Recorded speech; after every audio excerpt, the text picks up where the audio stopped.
Dans nos sociétés où souvent la force et la réussite sont perçues comme des valeurs suprêmes, on est obligé de créer des maisons d'hospice pour des personnes âgées. On ne peut pas les garder chez soi, elles dérangent. Souvent les familles n'ont pas l'espace nécessaire ou ne veulent pas le créer. Certaines de ces maisons ou institutions pour vieillards sont lugubres. Il y a peu d'animation. Les pensionnaires s'ennuient à mourir. Il n'y a pas d'activité organisée. Elles ont peu de visites. Dans les pays plus pauvres, les vieillards sont considérés comme des anciens à ne pas négliger car ils possèdent l'histoire. Ils sont l'histoire. Ils ont donc une dignité particulière qui appelle le respect. Dans les pays industrialisés, les vieillards ont perdu leur dignité et leur rôle. Ils gênent. Ils ne sont plus créateurs de richesses matérielles.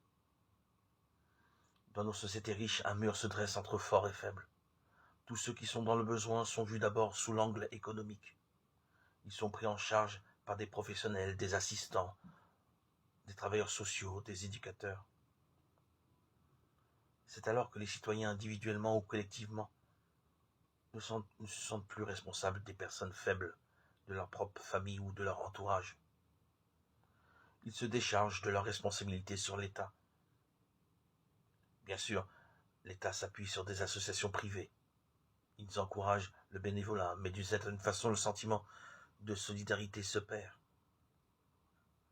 Et puisque les soins des faibles coûtent cher, arrive le temps en période de crise économique où le système ne fonctionne plus. Les faibles sont un poids insurmontable.